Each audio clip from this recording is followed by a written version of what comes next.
The most powerful person in the room is almost never the loudest one. They don't argue. They don't justify.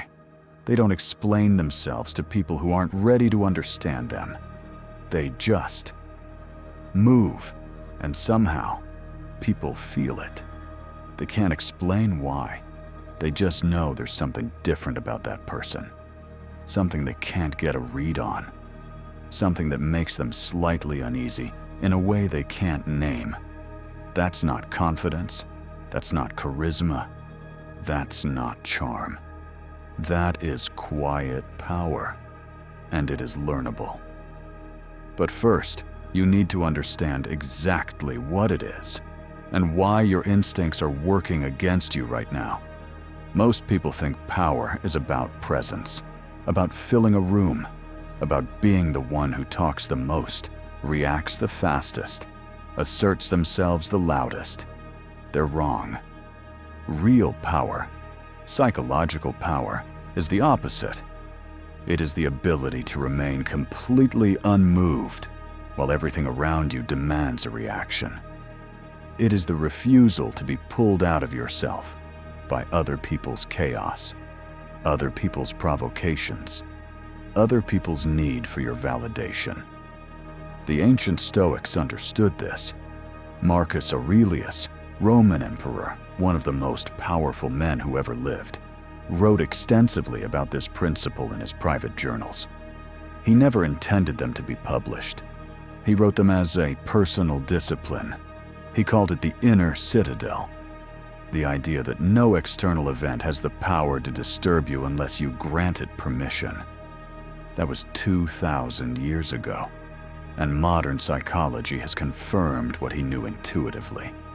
Studies on social dynamics consistently show that the person who reacts least in a high-tension situation is perceived as the most dominant. Not the person who speaks first, not the person who speaks loudest, the person who remains most calm. Your nervous system was designed to react, to mirror, to respond, to keep you socially connected by matching the emotional temperature of the people around you. That was useful in a small tribe. In the modern world, it is a vulnerability. Quiet power is the conscious decision to override that instinct, and it starts with 2 rules that sound simple and are among the hardest things you will ever practice. Rule 1: never react. When someone provokes you, when someone insults you, undermines you, tries to embarrass you publicly, pushes your boundaries, every instinct you have will tell you to respond immediately, to defend yourself, to set the record straight, to make sure they know they didn't win. That impulse is exactly what they're counting on. Here's what almost nobody understands about conflict. The person who reacts has already lost a certain kind of power, because reaction is proof that the other person reached you, that they found the button and they pressed it, and it worked. Every reaction you give is information. It shows them your limits. It shows them what hurts you. It shows them what they can use against you later. Silence communicates something entirely different. Silence says, "You are not significant enough to disturb me." That is not weakness. That is the most threatening thing you can convey to someone who is trying to provoke you. Rule 2: never explain. When you make a decision, when you set a boundary, when you say no, when you choose to disengage, you do not owe anyone an explanation. This is one of the hardest psychological shifts to make, because we are socially conditioned from childhood to justify our choices, to make sure other people approve, to smooth over conflict with reasons and context. But every explanation you give is an opening. It is an invitation for debate. It says, "I am not fully certain of this decision, and I am willing to defend it if you push hard enough." The person with quiet power says no, and stops there. They set the boundary, and stop there. They make the decision, And stop there. Not coldly, not cruelly, just completely. Rule 1. Control your first response. Viktor Frankl, who survived the Nazi concentration camps and went on to become one of the most important psychologists of the 20th century, said this: "Between stimulus and response, there is a space. In that space is our power to choose our response. In our response lies our growth and our freedom. That space is everything.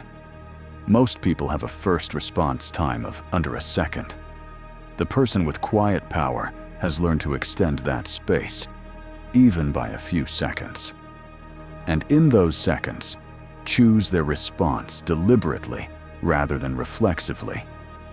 In practice, when someone says something designed to provoke you, your physical response comes before your conscious mind catches up. Your heart rate rises, your jaw tightens, your body wants to move. The practice is to feel all of that and do nothing with it. Breathe. Wait. Then decide if this requires a response at all. Rule 2. Let people underestimate you. The ego wants to be seen. It wants recognition, acknowledgement, proof that it matters. Quiet power requires you to systematically starve that impulse, because every time you prove yourself to someone who doubted you, you hand them a piece of your energy. People who don't know your full capacity cannot strategize against it. They cannot prepare for what they don't see coming. The person who reveals everything they are in the first conversation has nothing left. The person who reveals themselves slowly, over time, through action rather than declaration, holds something the other person can never fully grasp. An iceberg is not made more dangerous by announcing how deep it goes. Rule 3. Withdraw your attention completely. This is not passive aggression. This is not the silent treatment. This is something entirely different and far more powerful. Everything alive moves toward what feeds it. Humans are no different. We move toward attention, toward engagement, toward response. When someone is trying to provoke you, they are hungry for your energy. They want the argument, the defense, the reaction, because all of those things confirm that they matter to you. Quiet power removes the food source, not dramatically, not with the announcement. You simply redirect your energy towards something worthy of it. You become genuinely disinterested, not as a performance, as a choice. And there is nothing more disorienting to someone who expected a fight than the quiet realization that you have simply moved on. Rule 4. Speak less than necessary. Robert Greene wrote that powerful people impress and intimidate by saying less. The more you say, the more common you appear, and the more you risk saying something foolish. There is a specific kind of discomfort that comes from being in conversation with someone who does not fill silences, who answers questions with fewer words than you expected, who does not rush to smooth over pauses with extra words and reassurances. That discomfort is felt by the other person, not by you, and it is a form of power. In practice, when you answer a question, finish your answer and stop. When you make a point, make it and stop. When you want to add 3 more things to justify what you just said, don't. The restraint itself communicates more than the words would have. Rule 5. Make your actions do the talking. The person with quiet power does not announce their plans. They do not post about their goals. They do not tell people what they're building until it's built. There is a well-documented psychological phenomenon called social reality. When you tell people about a goal, Your brain partially experiences the satisfaction of achieving it before you've done anything. The approval you receive from sharing the plan provides enough of the reward that your motivation to actually do the work quietly diminishes. Beyond that, results are inarguable. Declarations can be challenged, doubted, dismissed. A body of work cannot. A track record cannot. A pattern of consistent action, built quietly over time, creates a kind of authority that no amount of self-promotion can manufacture. The loudest person in the room is telling you who they want to be. The quietest one is already becoming it. This is not a philosophy for monks or hermits. The people who deliberately cultivate quiet power are some of the most effective people in the highest stakes environments that exist. Elite military units train emotional regulation as a core skill, not because it makes them emotionless, but because an operator who can be provoked into reaction is an operator who can be manipulated. Their ability to remain composed under extreme pressure is not a personality trait. It is a trained capacity. The best negotiators in the world, hostage negotiators, merger negotiators, diplomats, share one characteristic. They are never the most visibly reactive person in the room. They have learned that their composure is itself a negotiating tool, that the other party will inevitably reveal more than they intend to if the negotiator simply waits. Surgeons, therapists, intelligence analysts, crisis managers. The people in these roles who last, who do the most important work, are almost never the dramatic ones. They are the ones who can sustain calm as a practice, not just a mood. And here's what's important to understand. These people are not cold. They are not unfeeling. They feel everything.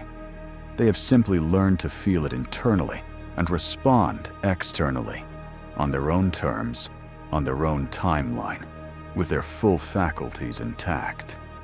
That is the difference between reaction and response. And it is a skill, which means you can build it. Here is what quiet power actually looks like as a daily practice, not a philosophy, a behavior. This week, pick one situation where you would normally over-explain yourself, and don't. Make the decision, state it once, and stop. Notice what happens. Most of the time, nothing bad happens. What felt like a requirement was a habit. When someone provokes you, in person, in a message, in a meeting, give yourself a rule. Wait 3 minutes before responding to anything that made you feel reactive. In those 3 minutes, the urge to defend or explain will usually peak and then subside. What comes after that peak is your actual considered response, not your nervous system's automatic one. Start paying attention to where your energy goes in social situations. Every person you try to convince, every silence you fill, every reaction you perform, that is energy leaving you. Quiet power is partly the practice of stopping the leaks. And finally, stop announcing your growth. The strongest signal that the quiet power principle is working in your life is that other people start to notice something different about you before you've told them anything has changed. That's when you'll know it's real. Most people will spend their entire lives reacting to what people say about them, reacting to what they're given, reacting to what they're denied, moving through the world at the mercy of whatever happens to reach them first. Quiet power is the decision to stop living reactively, to become, instead, the kind of person who responds deliberately, selectively, and only when it serves something real. You don't have to announce this change. You don't have to tell anyone you're working on it. In fact, you shouldn't. Just start. Hold the next reaction for 1 extra second. Leave the next explanation unsaid. Let the next silence sit a little longer than feels comfortable, and watch what changes around you, without saying a word. If this gave you something, subscribe. There's more.